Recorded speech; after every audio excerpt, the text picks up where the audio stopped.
The rain was not falling so much as it was stitching the air shut.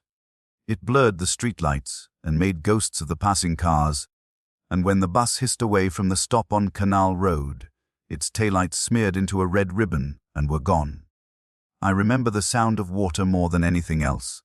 The hard, ceaseless drumming on the bridge railing, the swollen canal snarling below, the rain hissing up from the road when the wind kicked it sideways. My hands were shaking in a way that didn't feel like fear, only fatigue. Everything inside me had been trembling for months like a wire stretched too tight. My umbrella turned inside out like a dying bird, and I let it go. The rain pinned my hair to my scalp and filled my ears until my thoughts felt submerged. I pressed my palms flat to the cold metal of the railing and leaned out, not so much toward the water as away from the noise of living. That was when I heard it, soft, impossible, a thread pulled through the thunder. A voice close to my shoulder, shaped gentle in the storm, Aina. Like someone had found the one dry syllable left in this flooded world and offered it back to me. Aina, he whispered again, and the sound put my feet back on the ground before I could choose whether to listen. Rain at the edge. The first time the bridge rose beneath me like a dare. The sky had been heavy all afternoon, a monsoon evening pressing over Lahore until everything smelled of wet dust and diesel. The chapter opens in a rush of water and restless light, the city turning bright and smeared and breathless. I am not introduced to myself by name yet, only by sensation, a throat aching from the unshit things I have carried since my father's death, and my mother's slow drifting away into a silence medicine could not mend. Grief has unmade my sense of scale, every small errand feels like a mountain, and every memory is a sinkhole. On the bridge, the noise of the canal feels like permission to stop swimming. The rain insists on me, steady and absolute, making everything clean and everything heavy at once. I lean. My shoes lose their traction. A bus door sighs shut behind me, and the lights smear. The chapter ends on that whispered name. Not a rescue yet, but a turning of my face back toward the living world. The pronoun of me returned to me through someone else's mouth. Stranger with my name. The second chapter falls into the hush that follows an almost. The stranger keeps his voice quiet, as if loudness could break me, and he reaches without grabbing, offering his sleeve the way you might to a skittish dog. When he says my name a third time, I realize he's seen it printed on the lanyard peeking from my soaked tote bag, the university ID I'd forgotten to tuck away. The relief is ridiculous. I am not chosen by fate or haunting, I am ordinary enough to be read. Still, the way he speaks carries weight, not pity exactly, but a recognition that is somehow worse and better. We stand beneath the weak shelter of a neem tree while the rain hammers the road. He asks if he can call someone for me. I shake my head and he doesn't argue. He tells me his name Hamza and that he works nights at a clinic nearby and that he has time to walk if I want to move. We move. In the echo of tires hissing past, the city smells of petrol, wet dust, and frying samosas from a tea stall stubbornly open beneath flapping tarps. The warmth of that lighted rectangle feels like a promise the chapter refuses to claim. We sit. The chai is too sweet. He doesn't ask why I leaned. The silence becomes a bridge of a different kind. Days after water, the third chapter refuses to tidy what cannot be tidied. There is no quick salvation, only mornings that feel like lifting something heavy I cannot name. Rain becomes a memory, then the sky burns clear, then returns in fits. Hamza texts once, then again, never prying, only anchoring. I don't know what to say, so I write about the brightness of the bougainvillea that spills over my neighbor's gate, about how the city smells different at dawn, the way the air tastes like wet iron near the canal. He replies about the stray cats that haunt the clinic parking lot, about the old man who whistles to them at midnight. We walk sometimes in the late evening, the city gentler then, and I tell him small true things. My father's laugh sounded like a wooden drawer sliding in. My mother hummed old film songs while watering the basil. I haven't cried properly in months, because I am afraid if I start I will never stop. He tells me his sister paints rain as if it is a person. He once spent a year trying to grow a garden on a windowsill and only managed stubborn mint. The chapter bends toward therapy I have avoided, toward a visit I do not want to make to my mother's doctor, toward a workplace conversation where I admit I need lighter hours for a while. None of it is dramatic. All of it feels like the tight wire loosening, a single strand at a time. The second storm. This is the chapter that pretends to be about weather but is not. A late season squall floods the low streets, the city turns to mirrors. The traffic knots into patient fury and then into the kind of laughter that only comes when you've surrendered to inconvenience. Hamza and I are walking back from the clinic late, the air smelling of wet leaves and frying oil. The rain is honest and heavy. On the footbridge, a child in sandals too big for him slips near the rail. His mother catches him but then loses her own balance when a motorbike sends a wave slapping across the walkway. And suddenly it is replayed. The lean, the slide, the wrong physics of a human body meeting a world that does not catch. Only this time my hands move first. The chapter fills with all the details I remember from before: the grit on wet metal, the way skin goes cold in a second, the yank of gravity. I press my chest to the rail, hook my arm around the mother's waist, hear her breath break the way mine did. Hamza is already there, solid, making his body into a mooring. We three are a haphazard raft, and we hold until the water eases its shove and the mother finds her feet, weeping, laughing, swearing. When it is over, the relief tastes metallic. I have not been made whole by saving someone else, but I have not been unmade either. The storm recedes in the mind the way thunder does, not gone, only further. Her name, said by her. The last chapter is not about triumph so much as return. Monsoon gives way to a cooler wind. The canal drops its shoulders. My mother wakes one morning and asks for tea and then asks for my father. I say his name and her face goes far away and then back again like a boat appearing in fog. I make the tea. I sit by her bed and learn to hum the songs she used to hum. I attend a Tuesday therapy session and say words that frighten me less now that they have been spoken aloud in a room where nothing breaks. Hamza and I do not become a story about rescue that turns into love, because that would be simpler than truth. Instead, what we become is steadiness with room in it for mystery. On a morning when the light is the color of clean bones, I stop on the bridge alone with a bag of gavas and a loaf of bread. The railing is still cold, the canal is coffee, brown and murmuring. I say my own name softly, like testing the weight of it in this air, in this season, in this body that did not fall. It sounds like a beginning I would not have believed was mine. The rain returns in my memory as if obeying the shape of a room, taking up corners and windowsills, soaking into upholstery. When I think of that night, I remember how the world narrowed to a 3-foot length of railing and the drag of water below. The sense that things had already decided themselves and I was merely catching up to the script. But nothing had decided itself. The city was still forming. The neem leaves were still full of shine and insect song. The steam from the tea stall still climbed into the damp air like a prayer that did not know whose mouth it wanted. When the stranger said my name, he gave me a minute's pause. Not a spell, not a miracle, only a minute. And it turns out that minutes can open like fists if you let them. We stood beneath the neem tree while the rain talked itself out. In the cone of light beneath the tea stall's tarp, a boy sliced limes with a knife, as if conducting a small, important orchestra. I watched his hands and thought of my father's hands, of the rivulets that would have formed in the scars on his knuckles where the welding sparks landed. My father would have said, "Beta, get out of this weather. You'll catch your death," and my mother would have stood at the gate with a towel that smelled of sun. Grief is not an anchor, I learned. It is a river that expects you to learn its current. On the walk to the clinic, our shoes squelched and our clothes clung, and my skin felt both numb and raw. The road trembled with buses. A rickshaw with a cracked windshield nodded past like a tired beetle. "I'm Hamza," he said without the insertions people always make. "No, it's okay. No, you're safe," as if he knew I did not trust declarations. He spoke like someone who understands the shape of a threshold and knows there is no point dragging a person across it.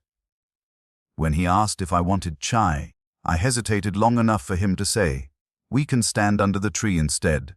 Inside the tea stall, the radio played an old tune whose words I only recognized when the chorus arrived, and then I couldn't swallow for a second. We cupped our hands around the paper cups and blew steam across the surface, and I inhaled cardamom and milk and rain and diesel as if those smells were a country I could claim. "I saw your name on your card," he said after a while, nodding toward my bag as if to forgive the magic. "I didn't want you to think, he trailed off. "It helped," I said, and the gratitude in my chest was so fragile it hurt. We did not discuss what I had been about to do, and we did not decide not to, either. Language has its own mercy when it steps back and lets breath gather. He walked me as far as the market, where the rain loosened to a mist and the city looked freshly invented. Wooden crates of mangoes gleamed as if oiled. Plastic tarps peeled themselves back from piles of cilantro and chilies. A man in a bright blue kurta swept water with a broom, so gently it looked like he was brushing a sleeping animal. The rhythm of it soothed me in a way I could not explain. "Do you have someone to sit with tonight?" Hamza asked. I wanted to say yes. I wanted not to burden him with a truth that would make us both responsible. But we are responsible for language we offer into the world, and the world had given me a minute. "I can sit with myself," I said, and it was at once a lie and not. He nodded as if I had said something wise. "Then I'll walk you to the turn," he said. He stopped there. We did not exchange numbers. He only raised his hand in a small wave and turned back toward the clinic, and I went home with rain in my sleeves and the feeling that my chest had been unlatched. The days that followed were not tidy. Grief is a slow landlord returning to collect rent in small, irritating increments. I woke on Wednesday and every noise made my skin thin. The gate clang, the kettle's squeal, the neighbor's toddler shrieking at a stray cat. I thought of calling off work and did not. At my desk near the window that looks over the alley, I answered emails and pretended not to watch the woman across the way pin wet shirts to a rope like flags of surrender. At noon, while wringing out a dish rag, I leaned my forehead against the cool tile of the kitchen wall and cried in a way that made my throat taste like blood. It did not unmake me. That night, when the city cooled, my phone buzzed on the table like a small, nervous animal. A number I did not recognize appeared with a single sentence. "If you ever feel like walking, I tend to finish around 10. No name." The lack of presumption made it easier to breathe. "Thank you," I wrote back. "Not yet, but maybe soon." He wrote, "It's humid as a lesson today." I wrote, "The bougainvillea on my gate looks like stained glass." He wrote, "In the parking lot a cat is teaching her kittens about puddles." I laughed out loud at nothing, or at the way the world returns itself to you in crumbs when you are hungry enough to notice. A week later, we walked along the quieter road behind the clinic, where jacaranda blossoms sometimes trick the ground into spring purple, even in the heat. It was late. The streetlights were kind to faces. Hamza asked about my work, and I said I wrote things for other people to approve. That nothing I did existed without 3 signatures, and therefore nothing I made was mine. He nodded as if to say, "Still, your name is on the drafts before they erase it." I told him my mother's laughter now came in bursts that frightened her, and that she often woke asking for my father, who had been gone 8 months, but was never far away. "Does she know?" he asked gently. "Her knowing knocks like a visitor," I said. Some days the door opens. I did not expect him to understand the oddness of that metaphor, but he did, or he pretended to for my sake. He told me about his night shifts, about the way time inside a clinic moves differently, stretched thin and thick around pain. He said he had learned there is a difference between breaking and bending that cannot be taught by words, only by the way a person moves when they stand up after something heavy has passed through them. As we walked, motorcycle headlights made ghosts on the leaves, and from a nearby house came the soft thump of someone beating a carpet over a railing. The city's intimacy, the way it carries its private chores out into the open air, steadied me. When I finally sat in a therapist's office with a box of tissues on the table between us like a small white boat, I did not feel brave. The room smelled faintly of eucalyptus and old paper. A wall fan ticked. "Tell me about the bridge," she said, and I did. Not because I wanted to, but because I needed to prove the words could be spoken and the ceiling would not fall. As I talked, I realized my memories had edges and shapes I had been refusing to touch. Grief had made them viscous, Speaking gave them corners. I told her about my father's last night, the way the hospital window filled with blackness like an ocean turned vertical. I told her about the items I could not throw away: his watch, the chipped teacup, the mint plant he used to scold for growing too arrogantly. I told her about the night my mother called me by her sister's name and then cried in a small, contained way that made me want to tear wallpaper with my bare hands. "You have been carrying so many names," the therapist said, and the line felt at once true and indulgent, but it let me breathe. We talked about safety plans, about how to survive moments when the world narrows to a point of pain that looks like an exit. We wrote numbers on a card. I tucked it behind my ID lanyard, where my name lay like a coin. I left the office into a morning that smelled of wet earth and new bread, and I realized that outside of the rooms where I kept rehearsing the end, life continued to perform itself without asking my permission. Nothing about my days would have made a montage. I still argued with the cold tap. I still burnt the first roti and had to peel it off the tawa like old wallpaper. My bus still arrived with a sigh that sounded like resignation, but the wire inside me slackened, a millimeter at a time. Hamza and I continued our quiet habit. We did not talk about the bridge again. We talked about the names of clouds instead. He had learned them as a boy from a teacher who made them into stories. The low sullen brews, colored ones who sit on the distant ridge and refuse to move. The impatient white horses galloping toward a hot afternoon. The thin travelers who forget to rain on anyone's house and cause generalized resentment in all plants. Late one Sunday, we sat on the low wall near the canal and watched children launch paper boats. And I remembered how my father used to lick a thumb and smooth the edge of a newspaper boat, as if that act could keep it from dissolving. "The trick isn't keeping it dry," he would say. "It's letting it be exactly as wet as it can without sinking." I told this to Hamza, and he smiled a little in that way that says, "I am going to remember this so you know your father persists." When the second storm came, it came mean. The afternoon had been a kiln. Then the sky snapped its fingers and the trees bent at once. Plastic bags took flight like surprised birds. Men ran to pull tarps down over fruit carts.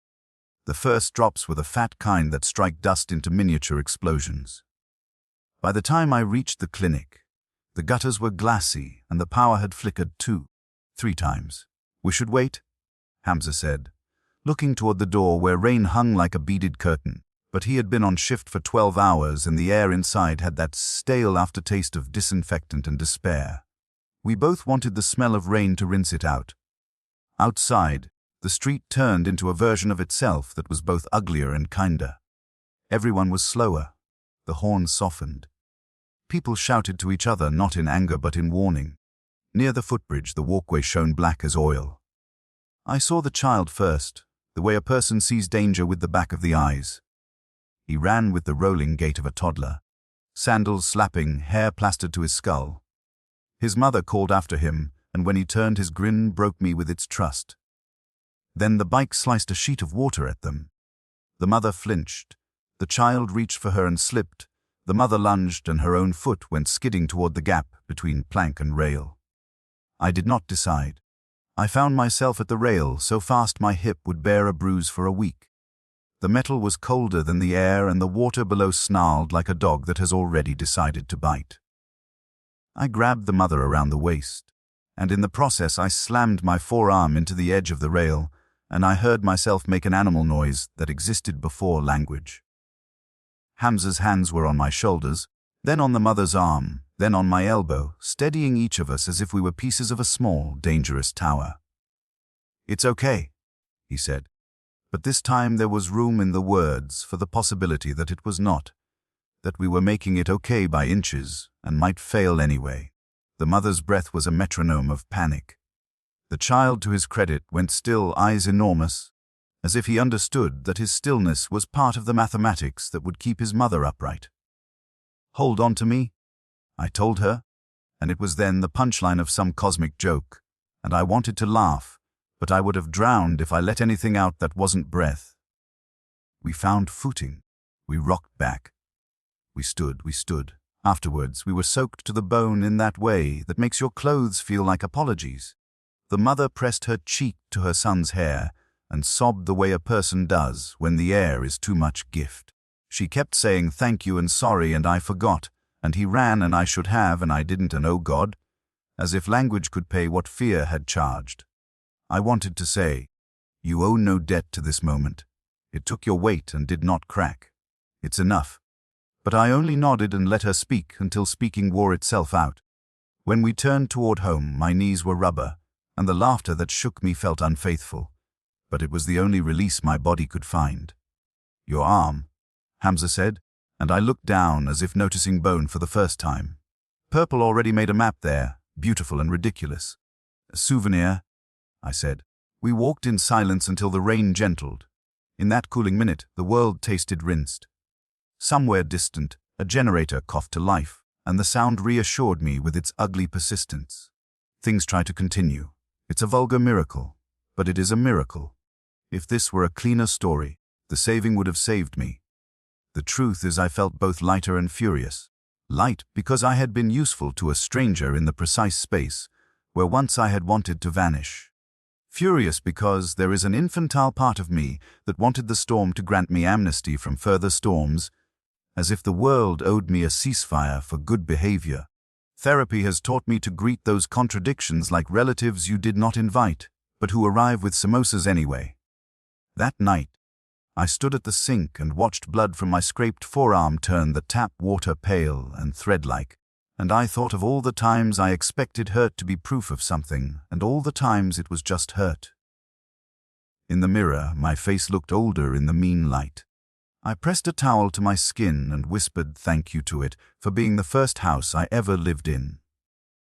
Through the window, I saw the neighbor couple move in tandem, a wordless ballet of closing shutters and lifting cushions, and for the first time in months, I felt not envy but kinship. We were all living under weather.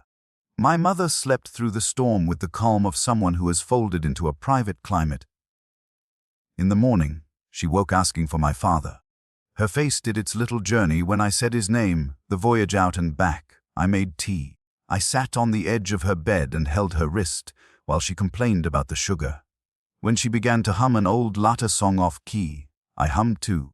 And when I felt my throat twist, I did not stop. Later, I sat in the therapist's office and said, I pulled a woman back from a fall on the footbridge, and my voice was as flat as a report. How did your body feel? She asked. When it was over? I said, as if it had been renting me for months, and suddenly remembered how to own. She smiled genuinely, the way people do when a line touches an honest nerve. And your mind? I said, petty, and we both laughed, because pettiness is another way of saying I want what I want, and desire is not a crime. We spoke about anger, about its usefulness when it points and its cruelty when it loops. We wrote again on the card behind my lanyard. We added a name. There is no romance to reveal, only a more complicated kindness. I waited for Hamza's hand to find mine one evening by the canal as if love were the logical upgrade for gratitude. Instead, we learned to sit in a shared quiet that did not hunger for more than it had. Once, he told me about a patient who reminded him of a particular bird. The kind that sings a two-note song you can never quite hum back correctly, and how learning to listen without fixing had made him kinder beyond his work. Another time, I told him about the old peepal tree near my school whose roots broke the pavement and curled around the edge like a hand reaching under a door, and how as a girl I'd believed I could hear it drink after rain. He said, perhaps you still can. We were ashamed, sometimes, of the way our conversations tilted toward metaphor, like plants leaning toward light. But language is the only limb we can grow without breaking skin. The day I went back to the bridge alone, the air was cool enough that breaths looked like small prayers. The canal had relaxed into its banks, brown and thoughtful. People moved with the relief of a city that had done its month's worth of shouting. A man with a stack of books on his head wove through the crowd as if demonstrating a theorem about balance. On the railing, a small plastic garnish someone had stuck there months ago with double-sided tape had acquired a halo of dust. I thought of the rain stitching the air shut that night, the way my name had been offered to me like a small, warm stone. I put my palm flat on the metal and felt, not a dare, but a temperature the morning stored in it, the night leaving. I said, Aina, not dramatically, not as a vow, but as a check-in, like a person tapping their pockets before leaving a room. The word didn't echo. It didn't need to. It was enough that my mouth shaped it and the air took it, and no one reached out to catch me because I was not falling. The wind shifted. Somewhere the tea stall radio played a tune my mother would have liked if the day had been different. I bought 2 gavas and a loaf of bread. I crossed the bridge. After that morning, I stopped measuring my life in storms. Small weathers began to matter again. The exact hour the sun turned the neighbors' windows into square coins, the late afternoon wind that carried a smell of iron before rain, the way pigeons made conversation on the electric wires as if gossip were a civic duty. In therapy, I had the courage to say the sentence I feared was corny: I want to live. No strings attached. No conditions. My therapist did not applaud.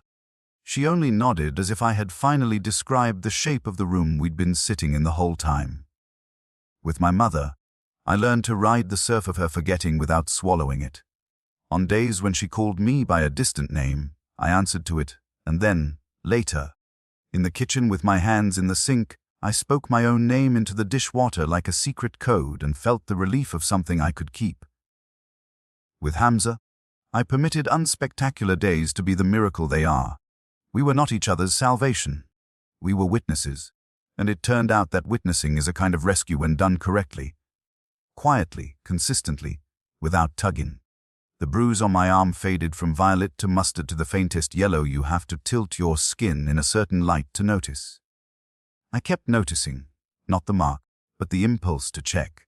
Perhaps that is what surviving is, a series of stillnesses where you inventory the body and say, yes, this is mine, yes, it hurt, yes, it's healing, yes, I'm hungry, yes, I can laugh at a badly tied paper boat that sinks in 3 seconds.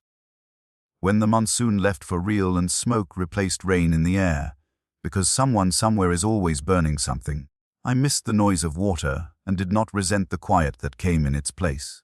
One evening, I took my mother to the small park near the market where the old men use benches as chessboards, their hands moving pieces like apologies. She fell asleep with her head on my shoulder and her mouth open, and I felt that love that feels like grief's gentler cousin, the one who visits on holidays and tells better jokes. I did not rehearse our ending. I let the right now sit where it was, warm and weighty. Months later, while cleaning out a drawer, I found my father's watch. It had stopped on a time that made no superstition, 11:07, but when I wound it, the second hand stuttered back to life and the tick was both a knife and a lullaby. I wore it for a week and then took it off. Not because the grief was heavy, but because sometimes you need to carry memory without strapping it to your skin. On a night when the power failed and the neighborhood produced a choir of generators, I sat on the steps with a candle and wrote a letter to no one. I wrote, "Some days the world smells like wet dust before rain, and I can feel my body get ready to remember that first drop." I wrote, "I am going to buy mint and let it be arrogant." I wrote, "Thank you to the boy slicing limes, to the tea stall tarp, to the neem tree that held the rain the way a kind stranger holds silence." I signed my name. I did not tear the page out. There was no one to send it to. It was enough to have written it in a place where I sometimes hid from myself. I have thought often about the ethics of the moment on the bridge, about the way a whispered name is both kindness and claim. That night, the claim saved me. Another night, a different name might have felt like trespass. There is no rule to memorize, only a posture to practice. You approach the edge of another person's life as you would step into a temple, shoes off, head bowed, ready to leave without touching anything if touching would do harm. Hamza taught me that by doing it, without making himself a teacher. When I told him months later that sometimes the memory of the rail felt like the cold edge of a coin in my pocket, and sometimes like a distant shore, he didn't say time heals or distance helps or fate something. He said, "Shall we walk?" In that question was the entire world's mercy. Movement, weather, the city making and unmaking itself by the minute. In the end, though endings are only turns disguised as walls, I return to the title memory not as legend, but as a corridor I can walk through and out of whenever I need to remind myself what the air tasted like when it was full of rain and lightning, what my own name felt like when it was handed back to me shining and obvious. I return to the sound of the canal hurling itself forward, like a truth you can't argue with. I return to the boy's lime-slicing hands. I return to the way the tea's sweetness seemed an insult, and then a kindness, and then simply sugar, because not everything is simple. I return to my mother's threads of song, and the way they sometimes make a net I can lie in. I return to my father's watch ticking its cheap, miraculous tick. I return to my arm's fading bruise turned pale as a memory that no longer instructs my every step, only reminds. I return to the bridge when I am brave, and I cross it the way you cross any ordinary thing, looking both ways, holding the rail not as an ultimatum but as a courtesy to balance. And every so often, in the hush between horns and prayers, in the quiet of my kitchen with mint steaming up from the sink, I say my name. It lands in the room like a small bird that has found an open window at last.